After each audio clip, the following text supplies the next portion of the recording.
અત્યારે અમે પહોંચી ગયા 4:30 થઈ ગયા છે અને મંદિર બંધ થઈ ગયું છે અહીંયા. એટલે હવે અમારી પાસે હવે સીધું 6:30 મંદિર ખુલશે તો 2-2.5 કલાક જેવું છે. તો ત્યાં સુધી અહીંયા માર્કેટમાં થોડું ફરી લઈએ, નવરાત્રિની લગતી શોપિંગ કરી લઈએ. બરાબર ને? બહુ ફર્યા પાર્કિંગ માટે. ગાડીનું પાર્કિંગ જ નહોતું મળતું, પણ અત્યારે બસ આ એડ્રેસ લઈને આવ્યા છે. ત્યાં ગાડી અંદર શોપિંગ માર્કેટમાં જઈ રહ્યા છીએ શોપિંગ કરવા માટે.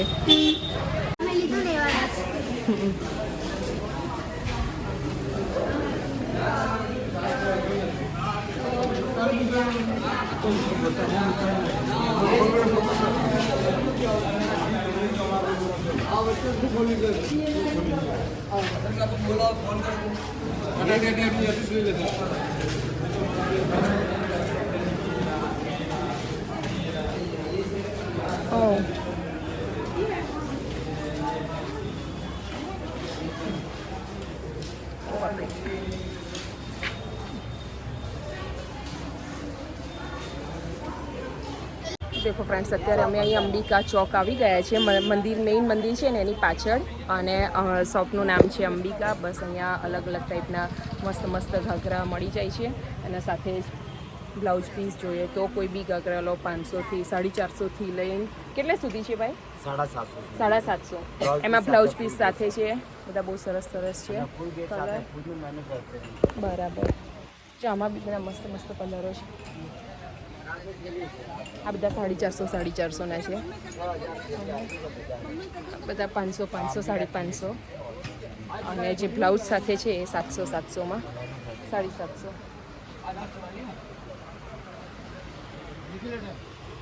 આપણે ફ્રેન્ડ્સ એક જ શોપમાંથી કેટલી બધા ચણિયાઓની શોપિંગ કરી છે. ધૂમ શોપિંગ કરી, ખાસા બધા ચણિયા લીધા. અને પહેલાં ત્યાં જોઈ લઈએ ને, પછી આ નેકલેસને બધું જોઈએ. મંદિરની એક્ઝેક્ટ પાછળના માર્કેટમાં ધૂમ શોપિંગ કરી છે આજે ભાઈ અમે. જો હજી બાકી છે મારે. તારી બાકી છે? શોપિંગ ચણિયા અહીંયાથી. ક્રીત થેન્ક યુ મમ્મા. કેમ કે તમે મને ન્યુ કુર્તો આપ્યો ને એટલે. અચ્છા, ઓકે, વેલકમ. ક્રીતને કુર્તો મળી ગયો એટલે ખર્તી હો ને ક્રીત. આજે અમારો વેસ્ટ જો સવારથી તડકામ રખડીને કેવું થઈ ગયું. જીને આ પડ્યા બધા કપડા બેટા નીચે. જો હવે અહીંયા લીંબુ સોડા પીવા ઉભા છે. સરસ, વેરી ગુડ. વાવ, બહુ મસ્ત છે. એટલે ઠંડુ પી.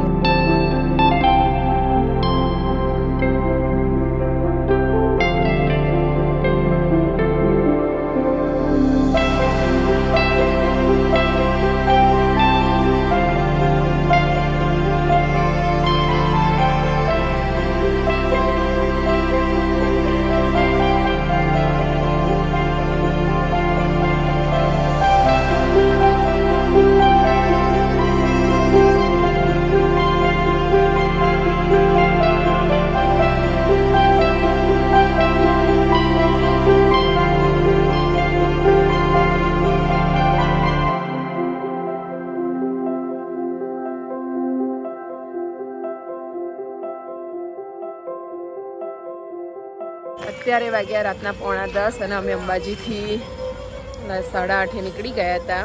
અને બસ અહીંયા પાછું સવારે જે વોલગામાં જમ્યા હતા ત્યાં જ પાછા આવી ગયા છીએ.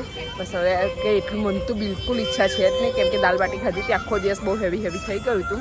હવે છોકરાઓને કંઈક તો ખવડાવી દઈએ ને, એટલે ખીચડી કઢી કે એવો હલકો ખોરાક ખવડાવી દઈએ. એના માટે આવ્યા છીએ વોલગામાં. હવે અહીંયા મસ્ત વગાડે છે. જો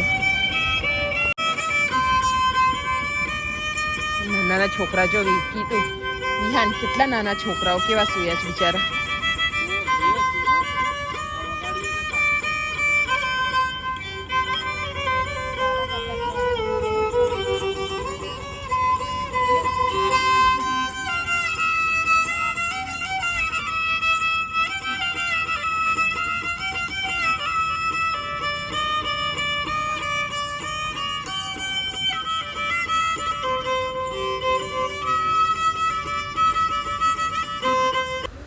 સવારે અમે એસી રૂમમાં અંદર બેસીને જમ્યા હતા. અત્યારે રાત્રે અમે અહીંયા બહાર ગાર્ડનમાં બેસી ગયા હતા.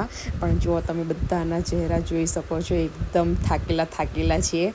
અને બસ બધાને એવું છે કે ક્યારે જમીને ફટાફટ ઘરે પહોંચી જઈએ, કે જેથી જલ્દી આરામ થાય. અહીંયા વંશ વિહાન બી જોઈ શકો છો, બધા થાકી ગયા છે સખત. હાય ફ્રેન્ડ્સ, જો આજે થઈ ગયો છે નેક્સ્ટ ડે. અને કાલે રાત્રે અમે બહુ જ લેટ આવ્યા હતા અંબાજીથી. રાત્રે 1:30 વાગી ગયો તો ઘરે આવતા અને એટલા બધા થાકી ગયા હતા સખત. તો ઘરે આવીને તો સીધું ફટાફટ ફ્રેશ થઈને સીધા સૂઈ જ ગયા. અને આજે સવારે બહુ જ લેટ ઉઠ્યા હતા, કેમ કે કાલનો એટલો બધો થાક ભેગો થયો હતો અને લેટ નાઇટ સુધી જાગ્યા બી હતા અને થાક બી ભેગો થયો હતો. એટલે સવારે આજે ઉઠાયું જ નહીં, પણ શાંતિથી ઉઠ્યા. અને જીના ક્રિત આજે સ્કૂલ બી નહોતા ગયા, કેમ કે એ થાકના લીધે. કાલે બહુ જ ચાલે સખત ચાલે. અંબાજીમાં બહુ જ ફર્યા, ઈડરગઢ બહુ જ ચાલ કર્યું અમે. 2 વાર તો ઉપર ગયા ચાલીને, એમાં સખત થાકી ગયા હતા. તો પછી આગળનો નેક્સ્ટ પ્લાન અમારો એવો હતો કે અંબાજીમાં મારે અને અમિતભાઈને ઉપર ગબ્બર પર જવું હતું અને ચડીને જવું હતું આ વખતે, કેમ કે દર વખત અમે બહુ ફટાફટ જતા હોઈએ એટલે રોપવેમાં જ જતા રહેતા હોઈએ છીએ. તો આ વખતે એવું વિચાર્યું હતું કે ચડીને જઈશું, પણ અમે એટલું લેટ પહોંચ્યા ને સાંજે 4 વાગે તો અમે ત્યાં પહોંચ્યા. પછી શોપિંગ બી બહુ જ કરવાની હતી, એટલે શોપિંગ માર્કેટમાં થોડું ઘણું ફરવું હતું શોપિંગ કરવા માટે. એટલે પછી ગબ્બર જવાનું કેન્સલ રાખ્યું કે નેક્સ્ટ ટાઈમ એવું હશે તો સ્પેશિયલ ચડવું છે, તો એવી રીતે જ આવીશું સવારે વહેલા. અને તડકો બી હતો એટલે એ કેન્સલ રાખ્યો પ્રોગ્રામ. અને થોડું ઘણું અમે અંબાજીથી શોપિંગ કરી. તો ચલો હું તમને બતાવી દઉં કે અંબાજીથી અમે લોકોએ શું શોપિંગ કરીએ. એટલું બધું કંઈ ખાસ છે નહીં, પણ જે છે ત્યાં તો બહુ સરસ હતું. પણ મારે બહુ જરૂર નહોતું એટલે મેં માપની જ વસ્તુ લીધી છે. પણ જે લીધી છે એ બતાવી દઉં તમને. જુઓ, જીના એટલી વસ્તુ જે છે એ લીધી છે, પણ શું લીધું છે એ બતાવી દે જીના. જો એક તો સૌથી પહેલાં અમે લીધી છે બેંગલ્સ આવે એ લીધા છે. એના પછી અમે આ વાળી ઇયરિંગ્સ લીધી, જે બધા કરતાં સૌથી સારી વસ્તુ મને આ છે, સૌથી સારી. પછી બીજી પણ ઇયરિંગ્સ લીધી છે બ્લેક કલરની. પછી અમે 2 રિંગ્સ લીધી છે. 2 રિંગ્સ લીધી છે, એક આવી છે અને એક સૌથી સારી વાળી આ મને બહુ ગમતી ફ્લાવરવાળી. પછી આ ઇયરિંગ્સ છે. આપણે ઇયરિંગ્સનો અમને બહુ શોખ એટલે અમે ઇયરિંગ્સ બહુ લીધી, એટલે આ ફ્લાવરવાળી છે. એક નેકલેસ લીધો છે ઓક્સોડાઇઝનો. અને એની ઇયરિંગ એની સાથે નથી, એટલે અલગથી એને થોડી ઘણી મેચ થાય એવી રીતે અમે એક આ ઇયરિંગ. જો કે એમાં તો મેચનું કંઈ હોય નહીં, આટલી બધી છે એટલે કોઈ બી પહેરી લેવાય. પણ થોડું ઘણું એને લગતી એક આ લીધી છે. તો નજીકથી બતાવી દઉં. અમે કરીએ છીએ.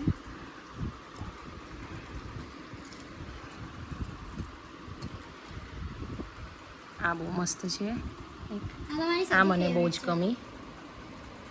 અને આ બી છે. એટલે અમે ઓક્સોડાઇઝની વસ્તુમાં અમે આટલું લીધું હતું. અને પછી લીધું હતું ચાલતા ક્રીતનો એક કુર્તો બહુ ગમી ગયો હતો મને ત્યાં. તો ક્રીત માટે આ કુર્તો લઈ લીધો હતો. દાંડિયા રમતો. કેવું લાગ્યું ક્રીતુ તને? બહુ મસ્ત. મસ્ત લાગ્યો ને? Thank you. વેલકમ બચ્ચું. અને મારા માટે જીના માટે બી એક ચણિયા ચોરી લીધી હતી. એમ તો એની મેં 2 બનાવડાવી હતી આ વખતે, પણ એક છતાં મેં લીધી એટલે એને બી એક લઈ લીધી હતી. અને મેં શું લીધું, એક ફ્રેન્ડ્સ મેં આમ તો અમે બધાએ એક સરખી ચણિયા ચોરી કરાવી છે, પણ ગઈ હતી તો મને બી બહુ ગમી ગયો ચણિયો, તો મેં એક આ લીધી હતી ચણિયા ચોરી. અને આની સેમ આવું બ્લાઉઝ છે જે મેં સ્ટીચ કરવા આપી દીધો છે, કેમ કે પછી મને હવે 2-3 દિવસ જ નવરાત્રિના બાકી રહ્યા છે, તો કોઈ સેવિંગ નહીં આપ્યા, એટલે એ પણ આપી દીધું છે. તો આ ચણિયો મેં લીધો હતો ત્યાંથી. અને મેં કાલ તો જો કે થેલીઓ બહુ બધી બતાવી હતી કે આટલી બધી શોપિંગ કરી, પણ એકચ્યુઅલી એ બધી મારી નથી, મારા બધા ફ્રેન્ડે મંગાવી હતી ચણિયા ચોરી. બધા ચણિયા પ્લેન ચણિયા અલગથી બધા મંગાવ્યા હતા. એ બધા માટે ચણિયા લઈને આવી હતી. તો એ બધાના તો મેં સવારે એમને પહોંચતા કરી દીધા એમના ઘરે. મારો એક બાકી હતો એ હતો. અને જે હિરલ છે હિરલે બી એક બે લીધી હતી.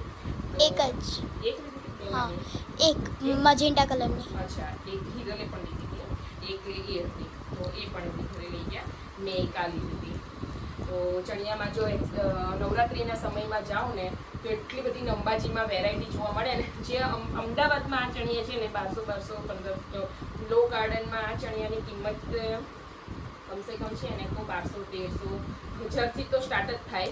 જે ત્યાં મિનિમમ અંબાજીમાં છે અને 450-500 રૂપિયામાં સ્ટાર્ટ થઈ જાય અને એટલી વેરાયટી 600-700 સુધી તો ટુકડો વેરાયટી હોય છે, બહુ સરસ હોય છે. હું ફર્સ્ટ ટાઈમ આ વખતે ગઈ હતી એ જગ્યાએ પણ, અને બધી હોલસેલની દુકાનો છે. તમારે શું કહેવાય કે જેટલી સ્ટોકમાં કહેશો ને એ બધી મળી જશે.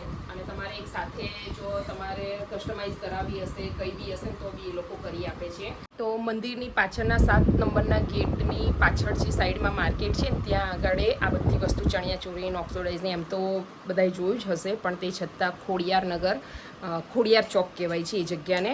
ત્યાં આખું માર્કેટ છે, ત્યાં બધી વસ્તુ બહુ સારી સારી મળે છે અને હોલસેલના ભાવમાં બધે ચણિયા બહુ મસ્ત મસ્ત મળતા હોય છે અને 12 માસ હોય છે એ જગ્યાએ. તો જો તમારે એડ્રેસ જોવું હોય ને તો એની કેરી બેગ જે આપી છે ને એની ઉપર હું તમને બતાવી દઉં એક વખત.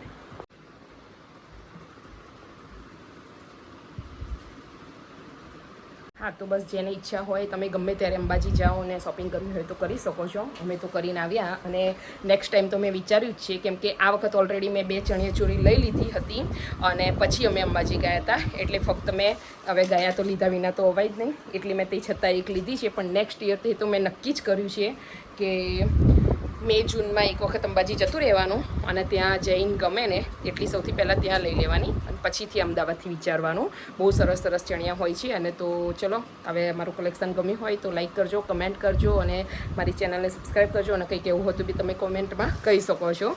By, good night.